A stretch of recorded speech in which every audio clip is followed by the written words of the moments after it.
Well, let's go live on a Sunday morning live stream. It's Sunday the 19th of March at about 6:28 a.m. I've ridden 28 kilometres. I'm up in Broadbeach waters, and it's going to be another really warm, humid day. A really humid and warm autumn day. It's autumn doing its best to appear like it's summer. It's just amazing. So ready to work up a sweat. I haven't been doing any live streams. I did one a few weeks back, but the reason why I haven't been doing regular live streams is because I had a problem with the port that I plugged this microphone into, and that's been fixed now, so I should have good audio now. So and I certainly welcome any feedback on that. Now, I'm also out testing my back to see how it goes. I've got some, Andy brought around some stuff called Karma Rub yesterday, which is magnesium oil. And I've also been taking magnesium tablets, and I've also been taking some anti-inflammatories as well, which is something I've never taken before in my life. But all of this to just make it so that my back is not in great pain, and so that I can get things done, basically. Anyway, this morning's topic is explaining why Carnism is psychological child abuse. This is a topic I've thought about a lot, actually, and haven't done any notes for it this morning, but we'll see how we go. Let's just get this camera up here. Okay. As we know, from the animal's perspective, the way that we treat animals in relation to Carnism is most definitely abusive on many different levels, and certainly when it comes to calves and lambs and other baby animals that are used for animal agriculture, it is child abuse in that respect. But what I want to talk about is, how does a person become a carnist? Because see, we're not born carnists, we're born vegan.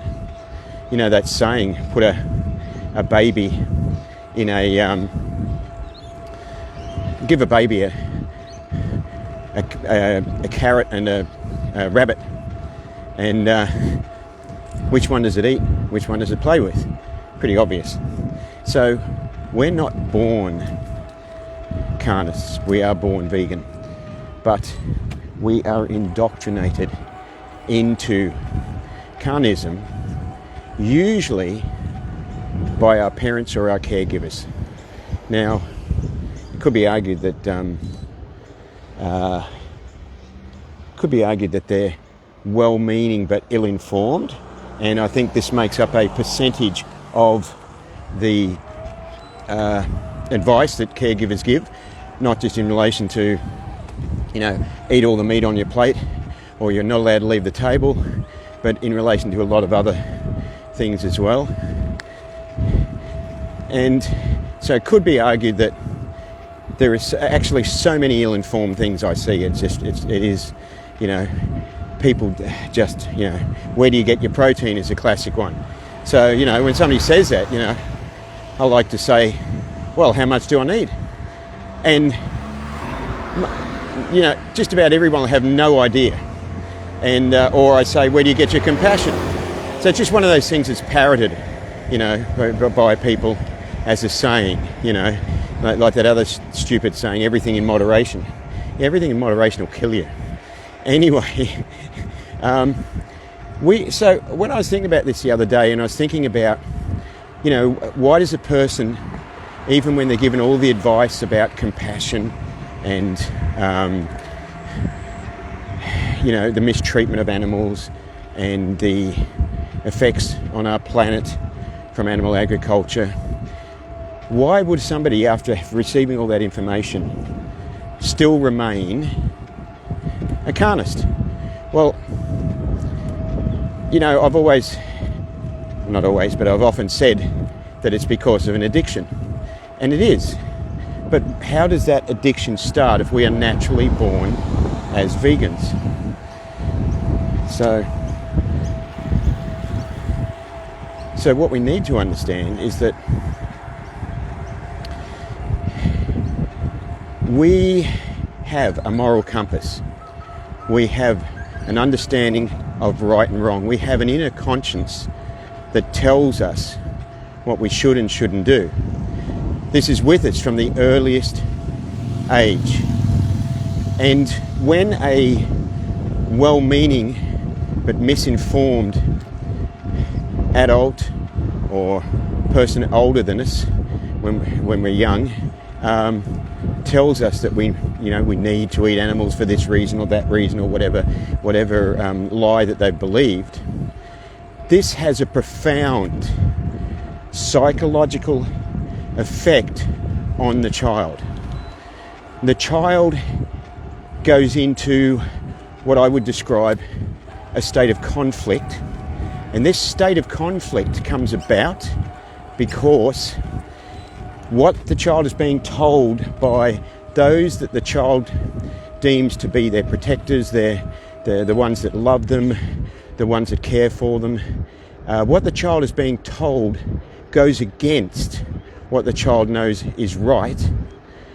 But in order to fulfill the basic need of wanting to feel loved, the child is going to go against their own understanding, their own consciousness, their own knowledge of what is right and wrong. So this sets up a conflict. And this conflict actually is a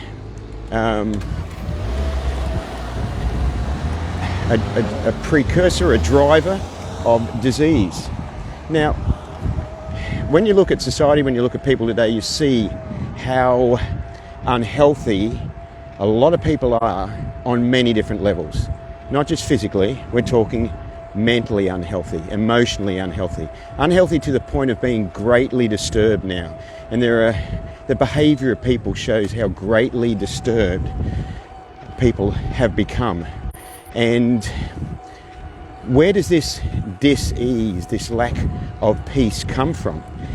It's rooted in our earliest memories, our earliest instances of being told to do something which goes against what we know is the correct thing to do.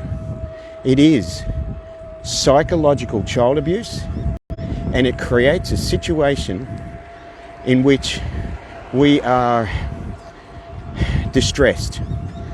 We grow up distressed. We become distressed adults. If we're very fortunate, at some point we override the conditioning that from our parents or our guardians. We override that conditioning and we hark back to the knowledge, the inner wisdom, consciousness within saying to us what is right and wrong. That inner voice saying it is not acceptable, it is not right to kill living beings. If we're lucky, we can actually tap into that, and that foundation becomes a lifelong journey of veganism. So what I want you to think about and take with you is when you look at people, especially people that are not yet vegan, have not yet gone back to being vegan, realise that they are in a state of conflict, they're in a state of mental and psychological disease, distress. They have been told they're believing a lie. They have been told certain things that go completely against what they know is right and wrong, and this sets them up to be disturbed children, who become disturbed teenagers, who become disturbed adults. So we need to, in some respects, go a little bit easy on people when we realise that this is the situation, because all of us, or just about all of us, were at some point in time forced against our better judgment, our morals and our consciousness. We were forced to follow a path that we know is wrong. Keep that in mind when we're talking to others, and it helps bridge the gap and helps you to understand why they have such a conflict when it comes to knowing the cruelty that goes on, but still contributing to it. So I hope you have a great day. Try and stay cool, live vegan and save lives. Ahimsa.